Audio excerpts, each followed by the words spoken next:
I'm going to start with a screen share. And we're going to quickly cover 3 chapters tonight. Our 3 chapters are 5, 6, and 7.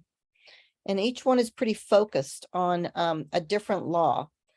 And 3 laws that are pretty important to special educators, but none as important as the one that we covered last week, which is IDEA. These are laws that are sort of tangential to what we do. And of the 3, 504 is the one that we're going to run into the most because it covers our school kids the most. And so we'll talk about that a little bit as we go along. And please feel free to ask questions as we go if they come up, if you think about them or if you've considered them this week already, or if it's just something that pops in your head as we're talking. So don't hesitate to interrupt and just let me know what your questions are. So this is the first chapter about Section 504 of the Rehabilitation Act of 1973. So here are the words that actually come from Section 504 as it applies to the work that we do in schools. No otherwise qualified individual with a disability in the United States shall solely by reason of his or her disability be excluded from the participation in, be denied the benefits of, or be subjected to discrimination under any program or any activity receiving federal financial assistance. So Section 504 is one that's all about discrimination, or trying to keep those who fall under Section 504 from being discriminated against in our schools. And that's what we need to be active in participating in, is making sure that the kids that are covered with 504 that may step into our purview are receiving those accommodations that they're entitled to, so that they're not discriminated against. Now, there's a really good graphic here in just a minute that I think will help us with our understanding of where 504 and IDEA intersect, and maybe clear some of the confusion that a lot of people have with how these 2 laws may serve the same students.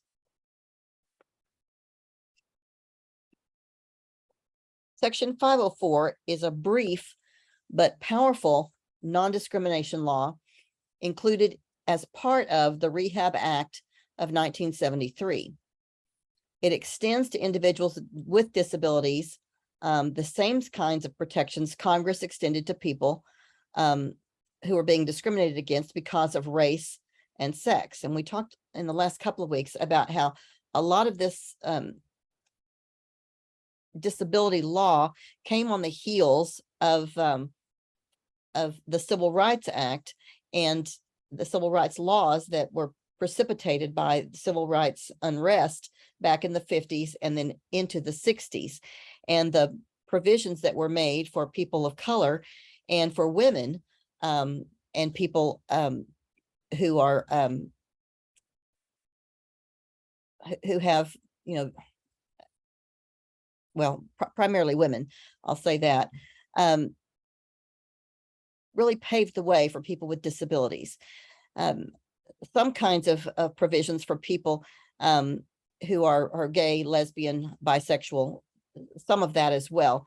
But that sort of parallels this group, maybe a little bit before, but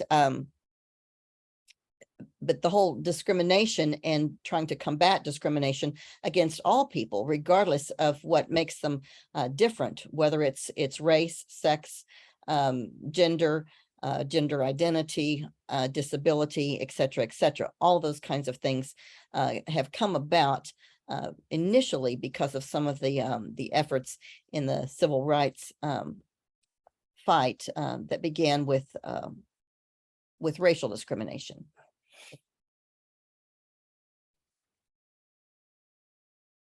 And it's important to remember that this is a civil rights mandate. It prohibits discrimination, and that's its primary focus. The responsibility not to discriminate applies to all school personnel. Special educators do not have primary responsibility for Section 504. It is not a special education law at all. IDEA is, and so that's why this law is kind of tangential to what we do. It's not our special ed regulation at all, but it does cover the students that we serve and some other students. But primary responsibility for Section 504 falls on district and school level administrative leaders and on regular education, because that's where students who fall under 504 are going to receive most of the services to which they are entitled. Here's a little bit of the history of Section 504. It was passed in 1973 as part of the Rehabilitation Act. Regulations were passed several years later, and that was the reason for the Cherry versus Matthews lawsuit that came about in 1976, because the Department of Health, Education and Welfare, or the HUE as it was called back then, which was part of the federal administration during the Gerald Ford administration, didn't get on their toes and put regulations forward. And so people who were being covered by this act so that they would not be discriminated against didn't have any of the workings of it actually in place out in the community that they could rely on to assure that they were getting the benefits of the law. And then we've got some demonstrations that occurred. So who's protected by Section 504? Well, here's the way the regulations actually define that. Any person who has a physical or mental impairment that substantially limits one or more major life activities, has a record of such an impairment, or is regarded as having such an impairment. So let's think about that for just a minute. Who is that really talking about? Who does that cover? Well, those of you who are on the screen right now, I think everybody that's on the screen is part of the diagnostician program, if I'm not mistaken. I'm looking now across the screen, and it looks like everybody is one of my, I'm gonna go back to that previous slide. Ooh, how can I get there? Oops, I don't want to keep going forward. So I'm gonna exit and go back to that slide that I was on. Okay. I think we lost her. Did you lose We me? lost you for a bit, Dr. Kevin. Oh, am I back now? Yes. Yeah, we didn't hear what you said. Oh, can you hear me now? Yeah. You got me now? Can you hear me? Thumbs up if you can hear me. We think we lost you again. Oh dear. Great. Okay, can you hear me now? You were breaking It's up. really Breaking up. glitchy. Okay, how about now? Can you hear me now? Hold on, let me call my technical assistants here.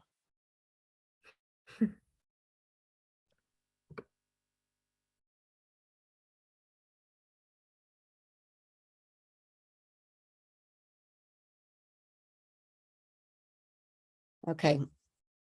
Is that any better? Yes. Okay. Let me move forward and see if y'all can continue to hear me. Let me know if you can't, okay? Just interrupt and tell me. So who are we talking about here? People who have a physical or mental impairment that is substantially limited by one or that substantially limits one or more major life activity. Who are those people? Are those people with intellectual disabilities? Yes. Yes. How about with motor disabilities like orthopedic impairments?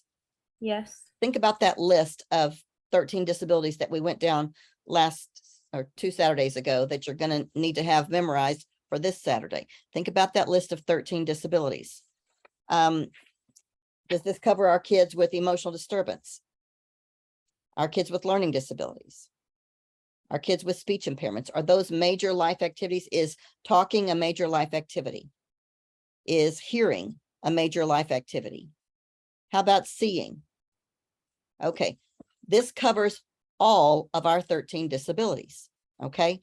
So any person who has a physical or mental impairment that substantially limits one or more major life activity, learning is a major life activity. So any of the things that we have talked about as our 13 disability categories, if a child qualifies for special education, they are covered by Section 504. But they're usually covered by Section 504 before they get to us in special education, because it's a precursor to special ed. 504 does not offer as many services or protections. All it offers is this protection from discrimination. It does not offer specialized instruction. And that's the critical element. I think there's actually a question on your quiz this week that kind of gets at the root of that. Who benefits from 504? Students who need accommodations but not specialized instruction. Are they considered disabled under 504? Or are they not considered disabled under 504? That's a question on your quiz. So think about that.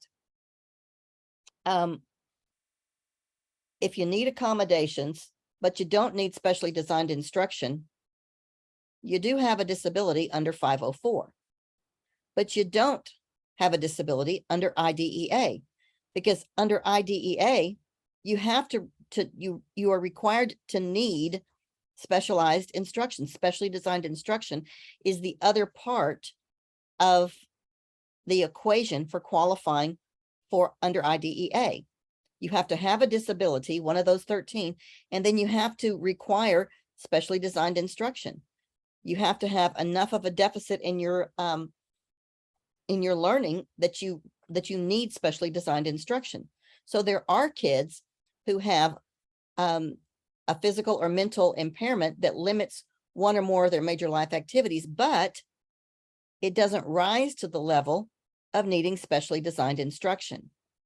Now, this is where our dyslexic population fell for quite a while, until recently, when we put them under the umbrella of special education and said, no, most of our kids with dyslexia do have a reading disability that is significant enough to require specially designed instruction. And that's what our dyslexia programs are. They're specially designed instruction. And so our dyslexic students do require specially designed instruction. And so we've rethought that here in Texas. The rest of the country's been getting it right for a long time. And we've just now come to the realization that, dyslexia is a learning disability that does require specially designed instruction. Now, some of those kids with dyslexia don't need that full-on intervention, and those kids would fall under 504. The same is true with a student with ADD. Some of our kids with ADD or ADHD are in special ed, and some are simply under 504. And this is the reason. This is the line of demarcation. Do they require specially designed instruction or not? And if they require specially designed instruction, then they go under IDEA. And if they don't, then they remain in 504, simply getting along with their accommodations to keep them from being discriminated against, so that we level the playing field. So here's this diagram that I think is really, really a good visual of how this works. The big circle on the outside includes all students in school. That's everybody. That's kids with disabilities, kids without disabilities. That's our school population. And our kids in special education are part of that, right? They're part of that general ed population, because all of our kids need and receive, or should receive, some general education. They're part of the general ed population of a school. Kids in 504 are too. Then we go to that next ring. Those are students in school who meet section 504 definition of a disability that we just read. They present as having a disability.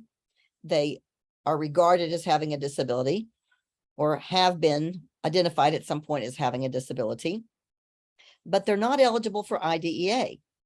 So that includes all of the 504 kids, and it also includes our kids because they do have a disability. But then we get to that center circle, and those are kids who meet the IDEA definition of a disability, and they are eligible for special ed, and they're doubly covered by section 504 and by IDEA because they're part of all three groups. Does that make sense? Now, you'll hear people sometimes say, well, now kids can't double dip. You can't double dip into two programs. Well, 504 is not a program. There's no funding for it. There's nothing to dip into.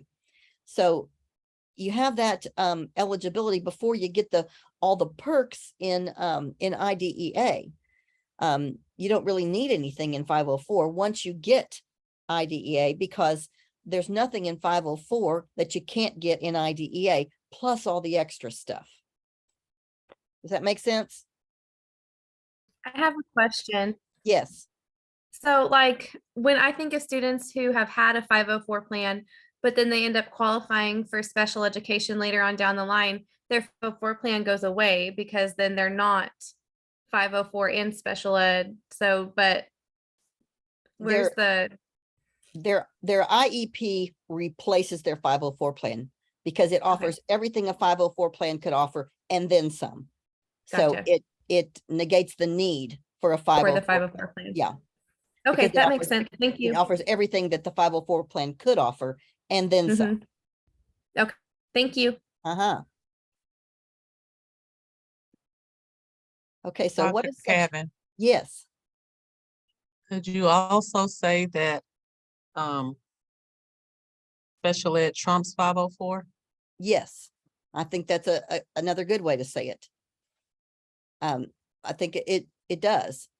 If the student, if their disability rises to the level of needing the services of special ed under IDEA, then it does trump 504, and we put that away because we don't need it anymore. So it negates that need, it replaces it and offers more. So I can't read that heading at the top. What is section 504? What does that say at the top? Require? Require. Okay. Require. That public schools do not discriminate against individuals with disabilities. And that includes everybody, students, parents, teachers, school staff. Discrimination refers to unequal treatment of qualified persons solely on the basis of their disability. And this law protects students with disabilities from lack of equal opportunities to benefit from educational programs and facilities. So what we're doing here with 504 is we're making things equal for students. We're not giving kids with disabilities an unfair advantage, but we're making things equal for them so that they have all of the opportunities of kids without disabilities.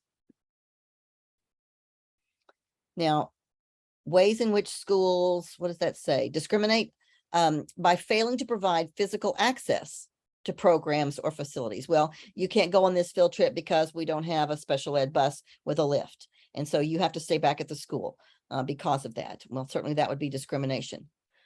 By imposing double standards for eligibility for extracurricular activities.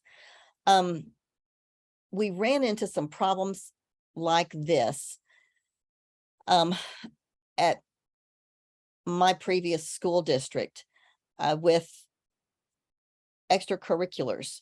We had a student and it got a little bit sticky because we didn't have really clear participation guidelines. We had a student participating in the band who had some significant disabilities, and he wanted to play the drums. And so we put a pad on the top of the drum so that he could, and he had some, like I say, some significant disabilities. He had an intellectual disability, he had a physical disability.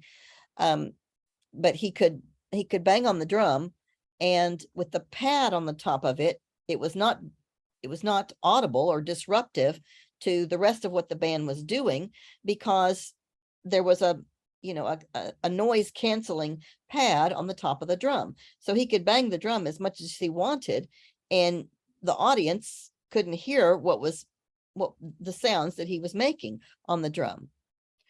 Well, we had another student then who saw his participation in the band and decided she wanted to be in the choir. Well, now think about that for just a minute. You can't really take away the sound a student is producing as they try to sing. So this student's mom was quite insistent that she be in the choir, and she wasn't satisfied with her child just being part of the practice choir. She wanted her to perform in the choir. Well, she was not a singer. She was a screamer. She did not have a beautiful singing voice. She would not have qualified to sing in the choir if she had had to go through a typical audition. So what do you do in a situation like that if you're the leader of the special ed department? Do you say, well, this child can't participate? You let him be in the band. Why can't she be in the choir? Well, we're kind of talking apples and oranges. It was a very, very difficult situation. We offered the opportunity for her to sing in a practice setting. That wasn't appropriate for the mom. She wasn't satisfied with that. The choir director did not want the student traveling with the choir, doing those kind of things, because her sound was disruptive to the rest of the choir. So then you get to the issue of, okay, well, we didn't have appropriate standards in place to begin with to say, here's the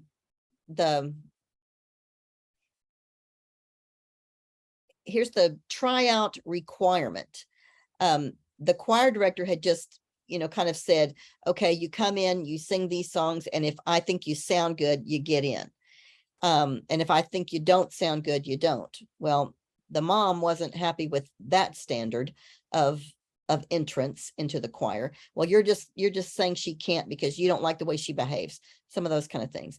And we had to do a lot of talking to get things in a positive place with that parent. I was hoping that she was not going to file due process against us for not giving a fair opportunity for her child to participate in extracurricular activities. Any thoughts on that situation?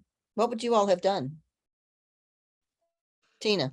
Dr. Kavanaugh, is there such thing as a reasonable expectation under the law?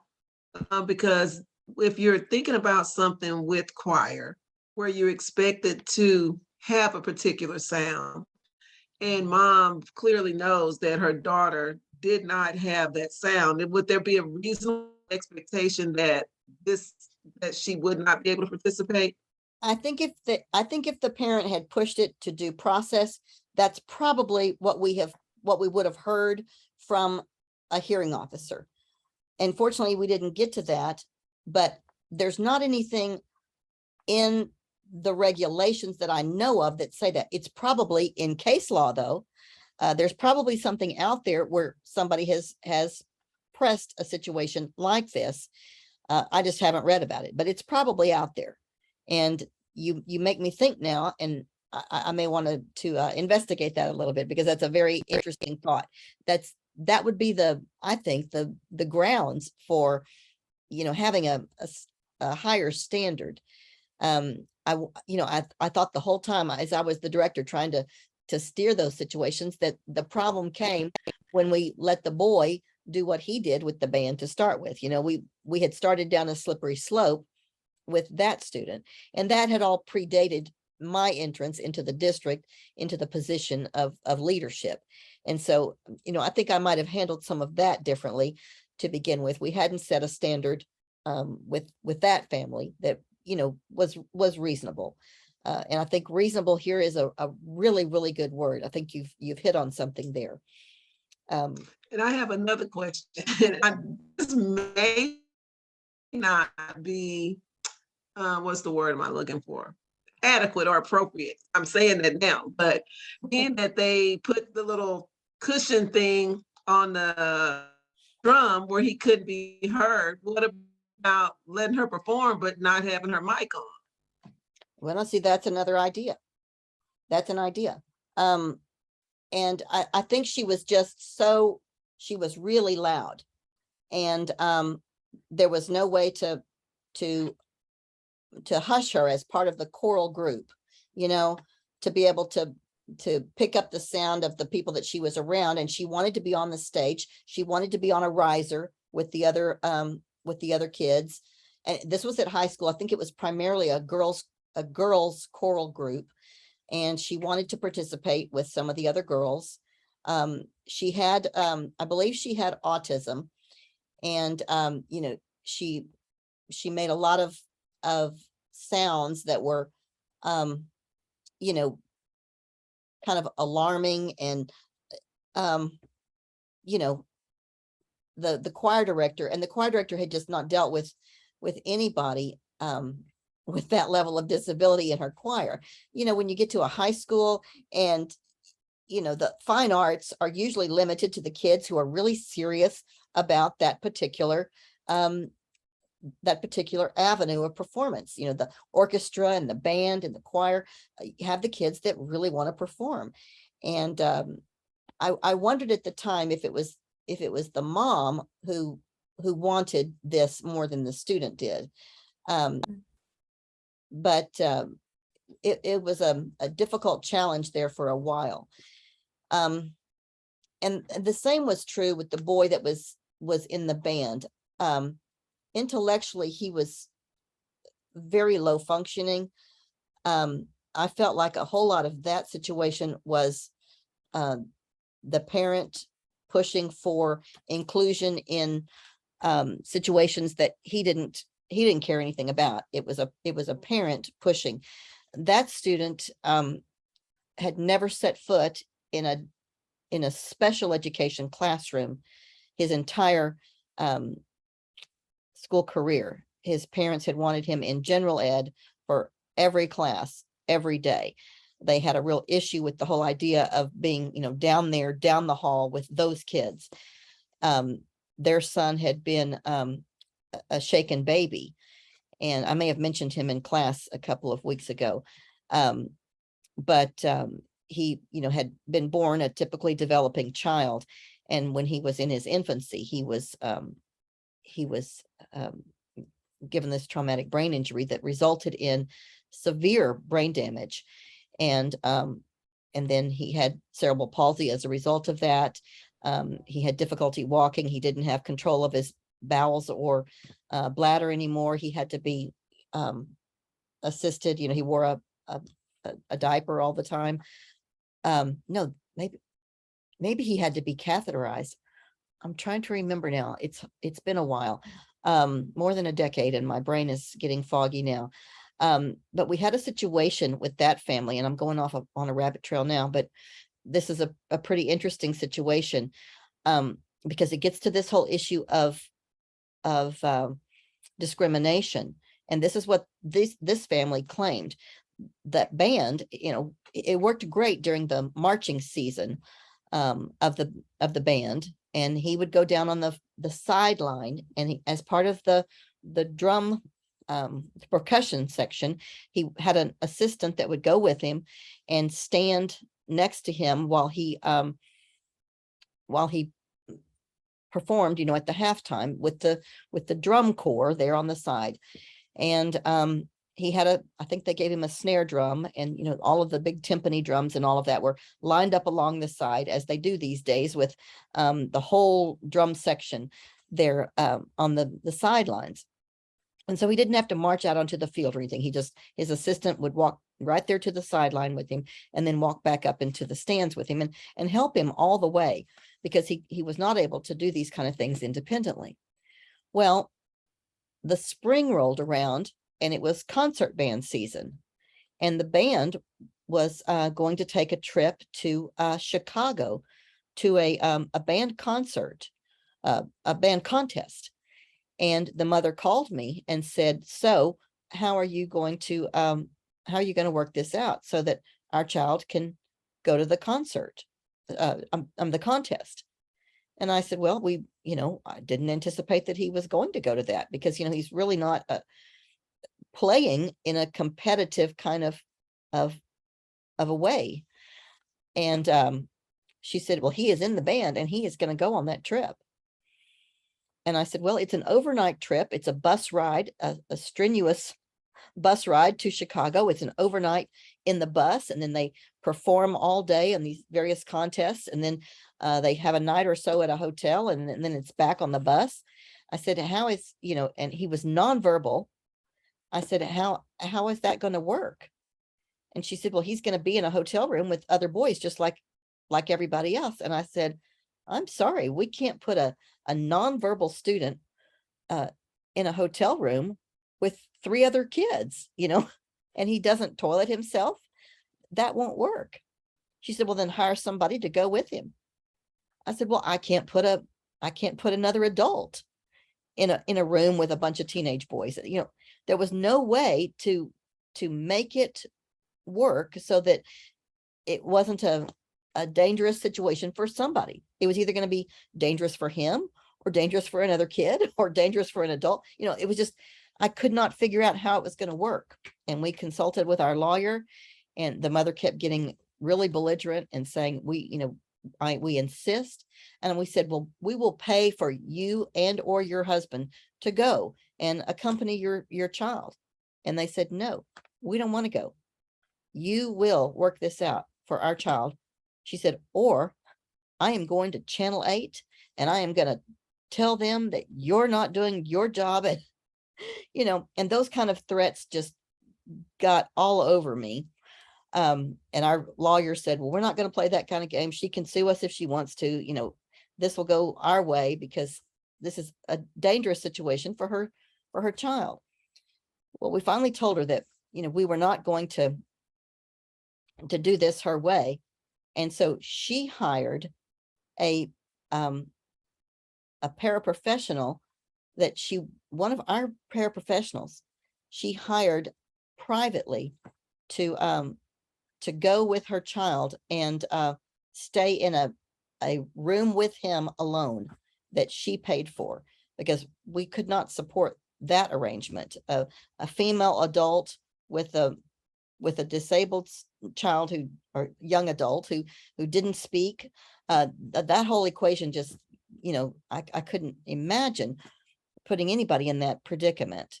But she said, we're going to pay for that. That's on us. And I said, you know what, we will supervise him from the bus to the concert stage and back, but we're not going to be part of that overnight business. And so she said, that works, and we'll do this part, because they were determined to have that young man go to that contest with the band. So it was a very trying time on the nerves of a lot of people in the district. And I don't think it accomplished anything for the student, but all in the name of accessibility and non-discrimination. Did we do all of that? So I really got us on a rabbit trail there. Let's move on.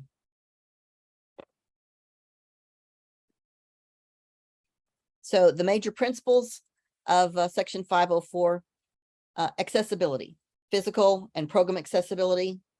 Everything has to be accessible to those who need those programs. Not every room or program in the building must be accessible to all students if the building or program as a whole is accessible.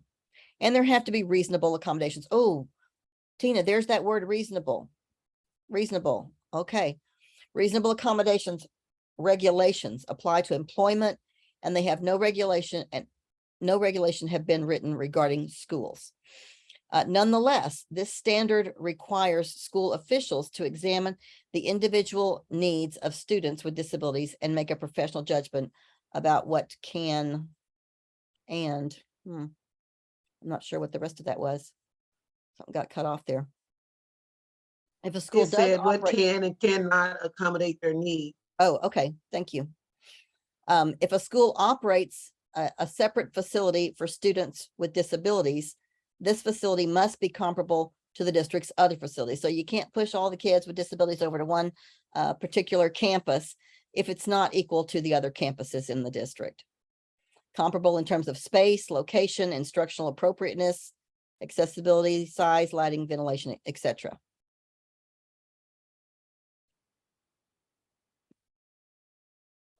And you also have to provide FAPE. Each student with a disability under section 504 must be provided with regular or special ed and related services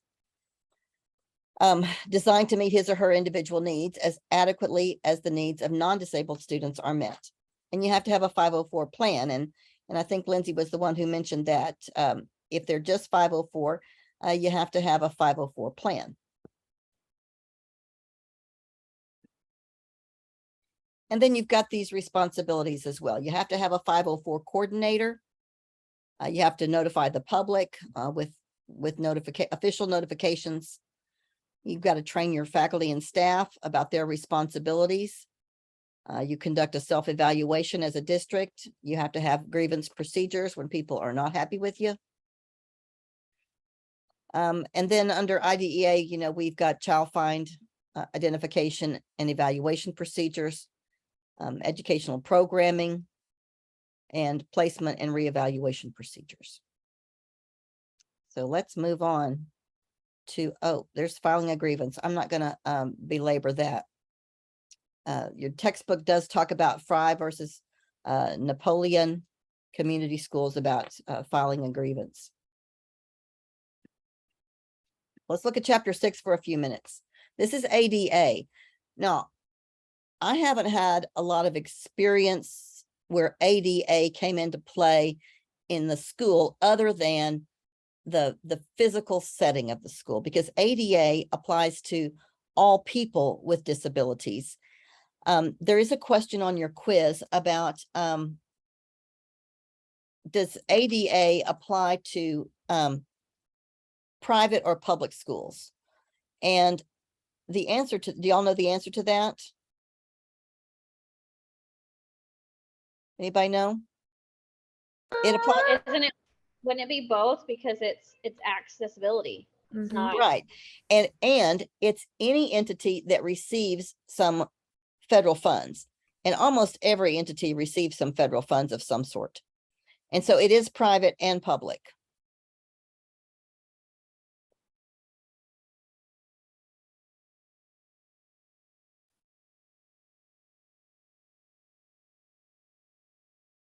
And that's right here.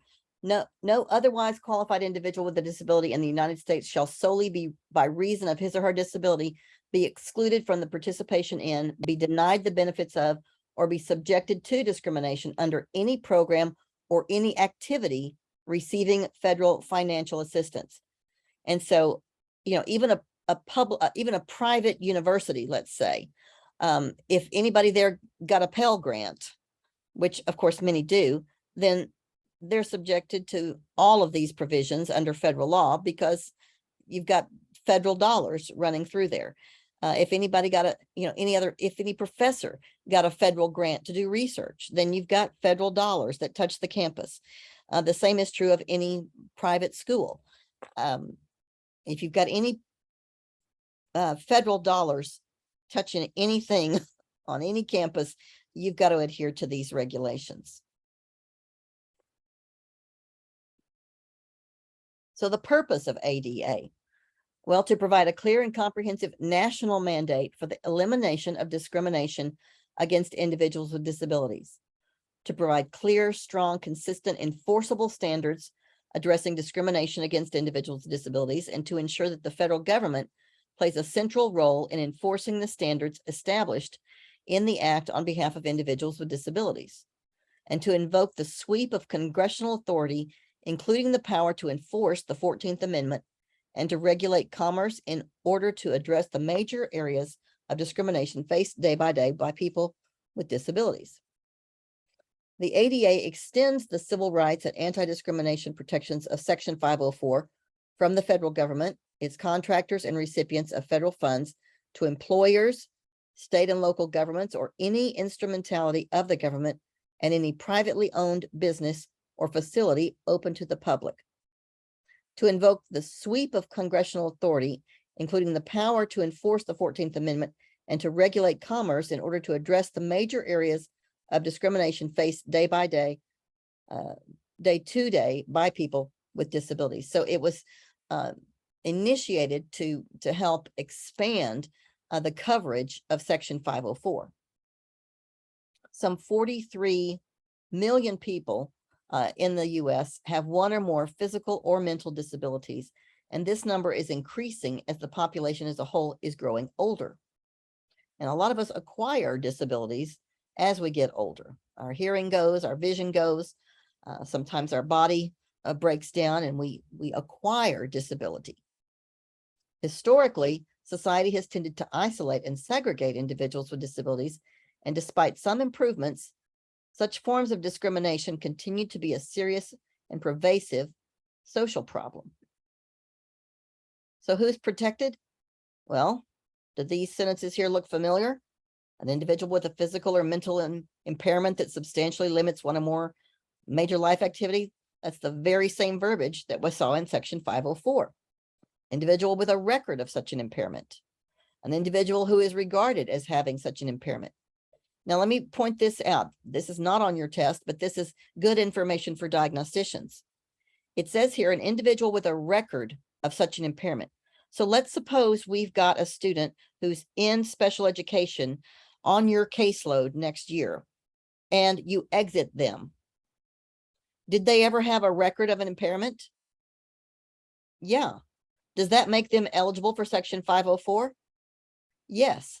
They went out from that little circle in the middle back into the second circle.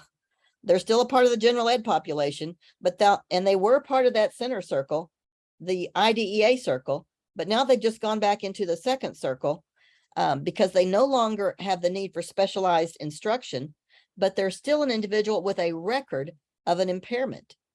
So nobody should exit special education without a 504 plan.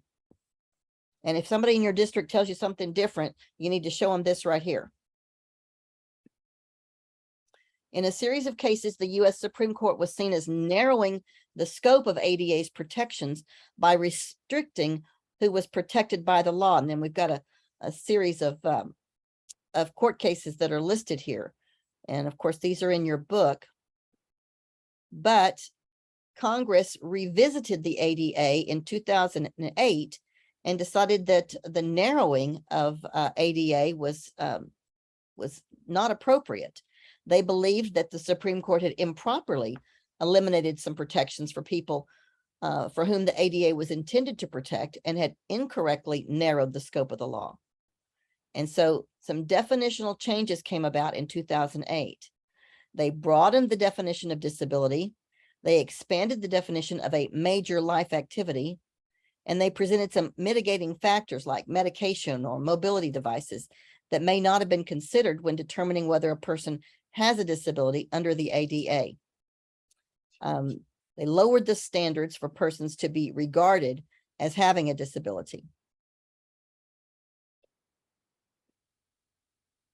So the ADA is structured with these various titles, and it breaks it down into employment, public service, public accommodations, operated by a private entity, telecommunications, and then some miscellaneous areas. So what does a school district have to do with ADA? Well, you've got to appoint an ADA compliance coordinator. You conduct a self-evaluation as a district. You correct any deficiencies that you have. You've got to be sure not to discriminate as a district, and then make those reasonable accommodations. Any questions about Chapter 6? Well, then let's look quickly at chapter 7. This is the Every Student Succeeds Act, which is the revision replacement of NCLB, which was the revision or replacement of the Elementary and Secondary Education Act. Now, this is the general ed law. We don't have to worry about this a whole lot, but it does, it covers all of our students because it's the general ed provision. And you all know, if you've been at this for very long, I guess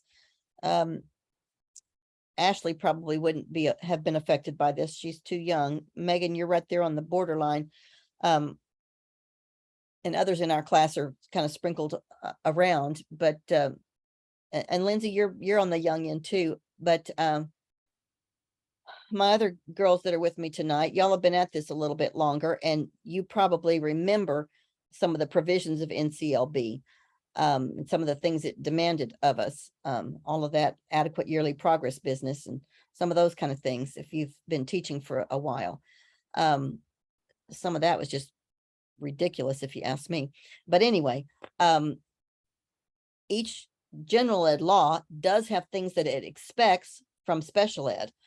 So it does impose itself on us, even though it's on the general ed side of things. So the federal government has been involved in education for a while now. And we've talked about this over the last several weeks. It begins with the U.S. Constitution and education. You know, we talked about how the Constitution doesn't speak specifically about education, but a lot of it is embedded. The federal government's role in funding education is where we really get governmental involvement. We've got these categorical grants, and that began with the Elementary and Secondary Education Act in 1965, which, as I said, is the predecessor of NCLB and this law, the Every Student Succeeds Act. It's just a renaming.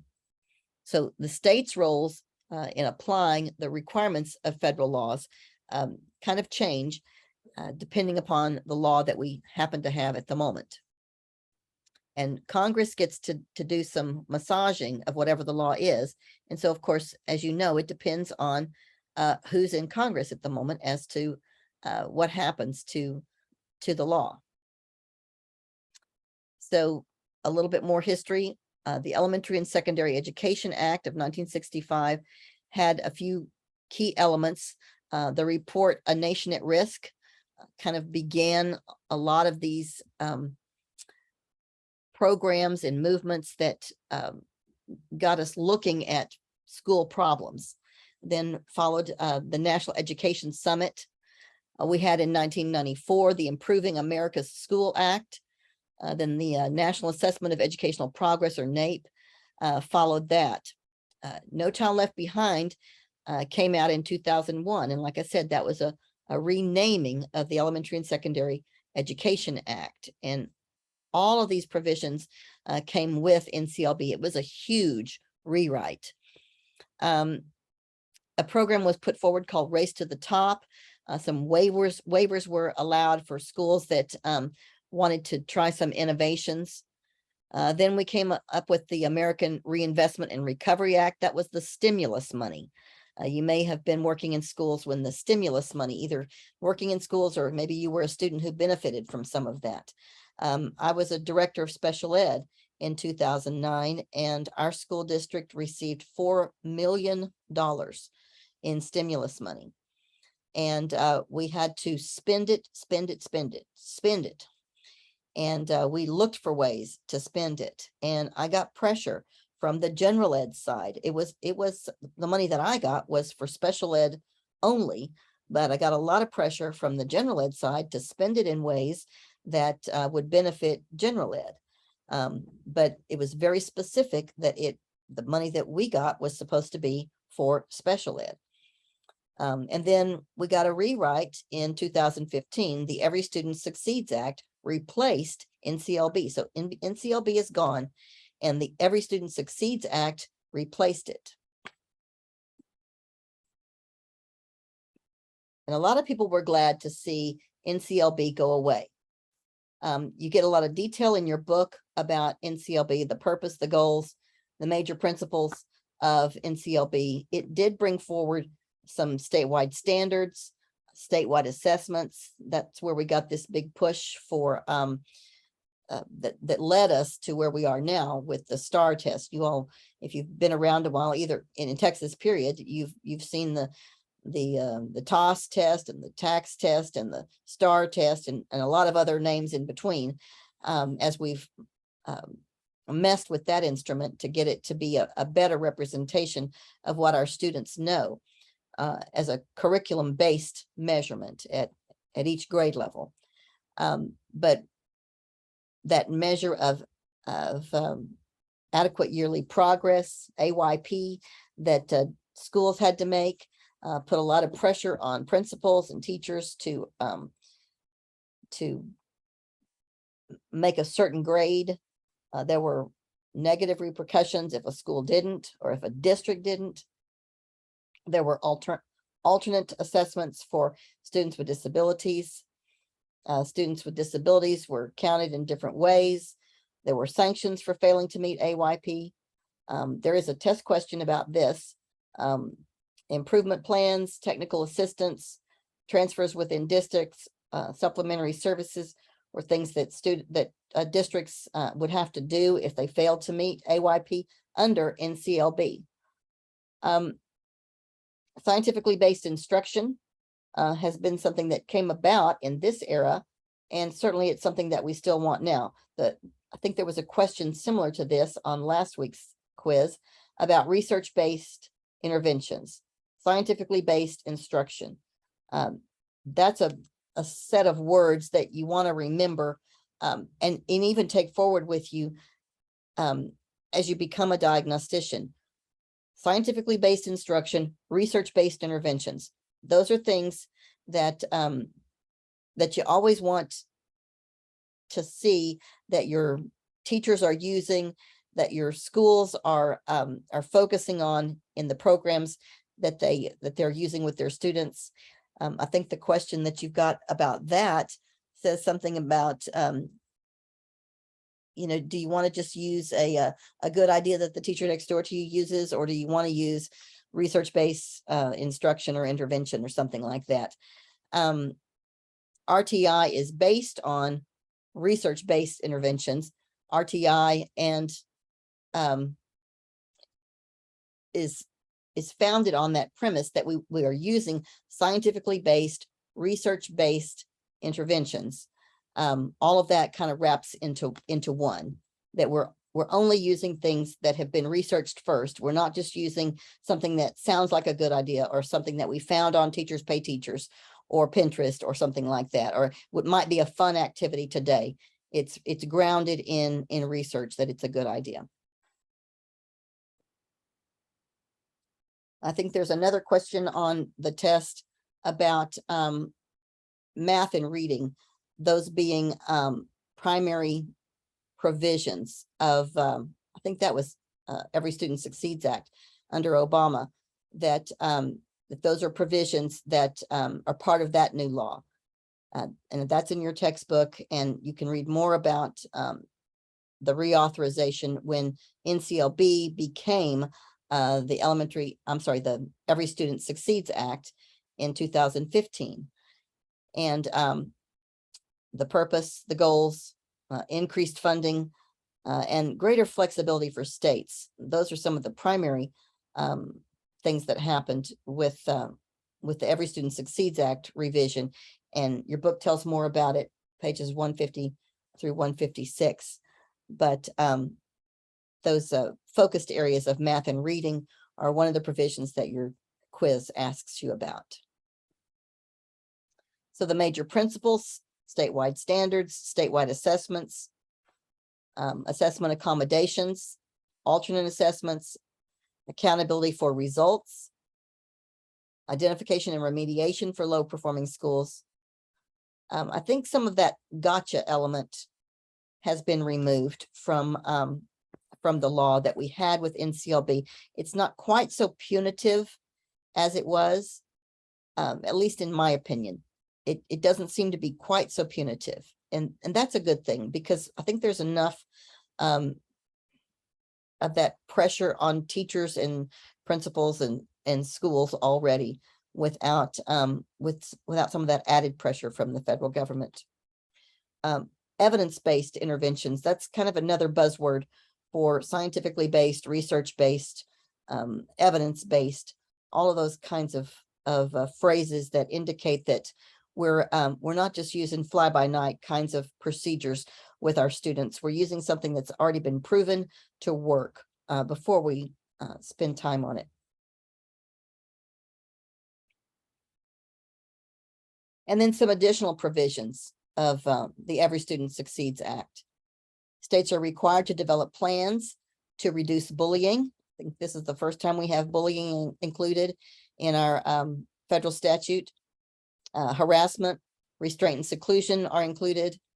We have that at the state level right now, but now it's in the federal law. Suspensions and expulsions.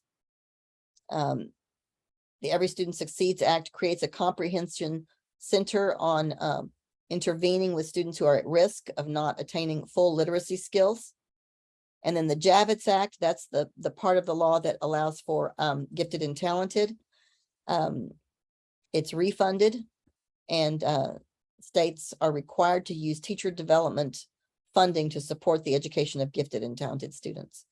And Javits has not been well funded through the years, and so this is a positive for our GT kiddos, that there's a little more funding there than there has been. This particular law creates a competitive grant program that states could use to attract, retain, and reward exceptional science, technology, engineering, and math programs. So we're trying to beef up the STEM element. It includes a preschool development grant program that focuses on coordinating and augmenting access to early childhood education. That was a big press toward the end of the Obama administration, was to make preschool available to all kids. It encourages LEAs to use funds in important areas such as developing evidence based on multi-tiered systems of support and positive behavioral interventions and supports. And that's it, ladies. Right on time. It's 8 o'clock.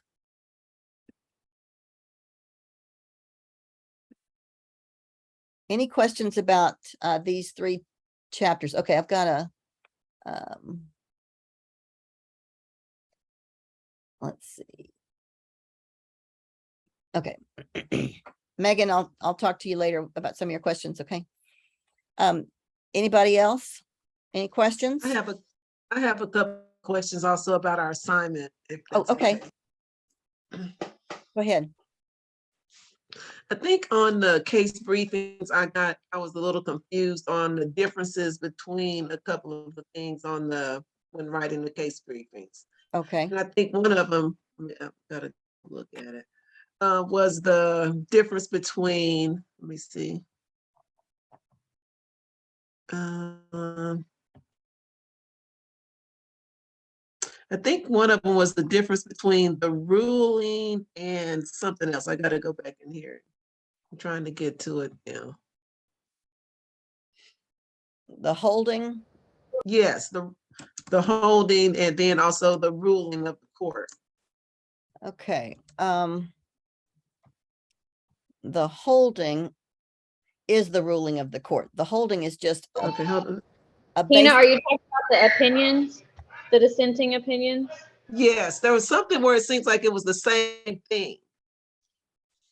If okay, the holding is just going to be a brief little blurb that says, you know, they found in favor of the parent, they found in favor of the school, or something to that effect. Okay. Okay, And then the scope of the holding is going to flesh that out a little bit more. okay, And then dissenting opinions, there may not be any, you know, if it was a unanimous decision, just put it was a unanimous decision. okay, Then there may have been one person who dissented. There may have been 2, it may have been a Supreme Court decision and maybe 2 judges dissented. And then you just need okay, to put that in as to who the dissenters were and why. And then you know, the significance of the case is probably the key element. The key Mhm. elements are, the facts, you know, I want you to elaborate on the facts and, make sure you get the holding right. And then the significance of the case. Okay, I think I was just trying to make the holding be more than what it was. Instead of, I was No. trying to elaborate on it, so it turned out to be the same thing as the opinion, Right. something like that. No, the holding is gonna be just a little blurb that Okay. says, you know, what the basic finding was. And then you're gonna Okay. elaborate on that a little bit in the scope of the holding. Yes, Okay. okay. Thank you. Anybody else? Okay, girls, we're gonna call it a night. And I'll see my diagnostician people on Saturday, okay? All right, y'all have a good Bye. evening. Pardon Bye. me? All right, I'll see y'all Saturday. Remember, Dr. Cavan's having a big birthday. Getting And we're old. having cake, right? Oh, yeah, I need to get a cake. I better do that. I thank you for the reminder. All right, I'm gonna go to, Have a good evening. I'm gonna go to, what do you call that place? The Bundt Cake place, okay? Oh, yeah, that's a good one. Doesn't that sound good? Okay, Yes. give me a Bundt Cake. All right, I'll see y'all on Saturday. Bye. Bye-bye. Bye. Okay, I'm gonna stop recording. Where's that button? I gotta find that button, Megan, just a minute. Okay.